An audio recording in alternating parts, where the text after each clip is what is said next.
Hey guys, it's a day after the vice presidential debate. I don't have anything prepared or notes. I was just going to give my initial impressions of the debate. Obviously, I think JD Vance easily won the debate, and he just blew out this whole perception or this whole meme that was astroturfed around him that, oh, JD Vance is a weird. And some of the people that have made this claim on the so-called right, they got some little weird behaviors of their own. Let's just put it that way. JD Vance actually seems like an extremely normal guy, very successful, a Marine, went to Yale Law School. As a white guy, there's no affirmative action for him. Married, has kids. Again, unlike some of his detractors, I like JD Vance. I always did, and I knew he would do well. And as I think I'm going to title this video, JD Vance is the future of the GOP at this point. So this was Trump's political party, and it still kind of is, but you see the future. And it's going to be people like JD Vance, Vivek. These guys are young, they're sharp, they can speak well. And boy, the debate was so refreshing. It reminded me of the 1980s between Ronald Reagan and Mondale or Dukakis, in the sense you had two white guys that were actually debating like white guys. It was refreshing. Now, the moderators sucked. Probably literally. I mean, man, talk about a couple of bitches. And of course they were biased. And of course they broke the rules and tried to fact check JD Vance, which they were wrong on. But JD Vance handled them easily. He spanked them. It was funny. So he handled that well. All right. Now looking in the debate in general, though, you have to ask yourself, what's the goal for the debate that each candidate had? Because most people that are Trump supporters, they're not going to be influenced one way or the other. And if you love Kamala and you want to, have your abortion to the ninth month, of course, you're not going to care what Wall says, really. So this really had to do with their individual political goals and how it would tie to the campaign. And for JD Vance, he had to overcome the perception that he was a negative to the Trump campaign. I never understood this. I understood why they did this. This was a coordinated attack on him because they wanted to damage Trump.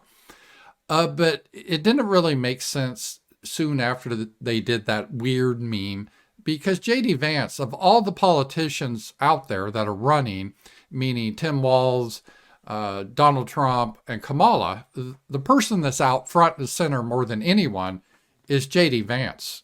And if you watch the debate, you understand why they put him front and center. This is the guy that you want to be your lawyer if you're in legal trouble, or if you have a firm and you're doing damage control, you need someone to be put out there to do PR. I couldn't think of anyone better than JD Vance. He's a natural at it. He's intelligent. He's an articulate speaker, but he comes across in a way that's non-threatening.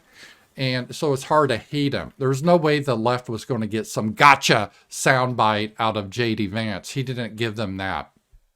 So this is what JD Vance brings, and this is what he had to bring to the debate, is to, for the first time, Americans really saw JD Vance on a national level. Okay, is this guy a real weirdo, or is he a normal guy? And I think most Americans, even if they don't like his policies, came away saying, yeah, this is a normal guy. He's not a weirdo. He seems quite intelligent. He's making sense, and he doesn't seem scary. Unlike Donald Trump. I mean, Donald Trump, I love Donald Trump, but he can really trigger some people the way he says things, which isn't always bad. And I'm going to get to that. Sometimes we need that.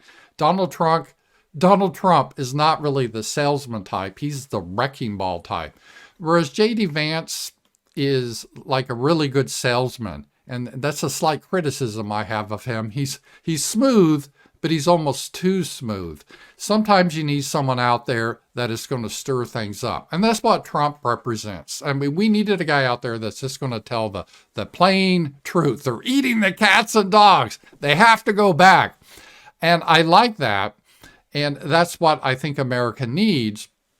But if you noticed in the debate, they asked about, oh, what if a couple illegals are here and they pop out a baby, and so the baby's a citizen? Are you going to separate them both? I'm like, no, I'm not going to separate them both. I'm going to send the baby back with the two parents. They need to get the fuck out of the country. That's what I would have said. Now, J.D. Vance, he handled it. He pivoted towards the bigger issue of immigration. We got to stop all the illegal immigration. Then we got to concentrate on the criminals. So he didn't really answer the question directly, but he did it in such a way that it didn't look like he was dodging the question, and he came off as reasonable, whereas Trump would have just gone straight at it, which is sometimes what we need in America. So I'm not really criticizing Trump's style. He has that bombastic style that at times I think we need. But J.D. Vance has more of the gravitas. He treats everything more seriously. Sometimes Trump can act like a clown. J.D. Vance doesn't do that. So J.D. Vance, I think he definitely, his couple of goals going in were to get rid of the notion that he was a negative to the Trump campaign. I think he dispelled that. It doesn't mean that people that love Kamala are now going to vote for Trump. That's not going to happen because of J.D. Vance. But people that were more on the fence, but they didn't, I just can't go with Trump because of J.D. Vance. That's not going to happen. And so J.D. Vance is not going to be the reason Trump loses. He's not going to bring any negatives. So he dispelled all his negatives in as much it is tied to Trump. But J.D. Vance did more in this debate. He established himself as potentially the new face of the GOP. And if Trump should win, he can't run in 2028. You got to look at J.D. Vance. J.D. Vance is a young guy. You got to look at that. Maybe he's going to be the contender or front runner in 2028. And a lot of times politicians, they're somewhat unknown until they have an event, a speech, or a debate. That happened with Obama. He was pretty much unknown, a senator from Illinois. And then he gave what they considered a great speech at the Democratic convention before he was a nominee. And it really, everyone thought it was fabulous, and it put him on the radar. I think this debate was that sort of thing for J.D. Vance, to put him on the radar. And he's still a young guy. He's only 40 years old. And wasn't it nice having a young guy up there? Someone that's not geriatric. He looked really good. Tim Walz, he doesn't really have a future nationally. Let's just be honest. He's uncomfortable with himself. I think his goal was try to convince people that, I'm really am like a normal white guy. So see, we normal white guys can vote for Kamala, which is ridiculous. But he came across, I hate to say cuck, but he does. He comes across like a cuckold, very subservient, not sure of himself, but bombastic. He did make a mistake. He said he was friends with school shooters. I cut him some slack. I don't think he's getting senile like Joe Biden. Everyone has a slip of a tongue. To me, that's not a big issue. And then he had the issue where he lied about being at Tiananmen Square, and he kind of meandered around about that, then basically admitted, I was a knucklehead, I lied, but he didn't come at it directly. So that didn't look very good. He didn't look very confident, and there's no way that the Democrats are going to put him up in 2028. Even if Kamala wins, he's just not. He just doesn't have it. I think that's obvious. And so he failed his goal of trying to convince white guys that they can support Kamala, straight white guys anyway. And so he was pretty bad about that. And he seems like a nice enough guy, but he seems like he's got some weird demons in his life. And I'm not sure exactly what those are. I can kind of guess that he has some impulses. And so he's like really conflicted, and he tries to be normal, but he's into all this weird shit to try to cover up his guilt and his other aspects of his life. That's how I would analyze it. So Tim Walz, he's not helping Kamala. He's not bringing in the white male vote, and that's why she picked him. is to bring in the white male vote. She was going to go with Shapiro, but he's Jewish, and she was worried to piss off the Muslims in Michigan. And Tim Walz is such he's like the Hollywood modern white guy, a little bit overweight, just goofy, has to look for a strong, empowered woman to lead him.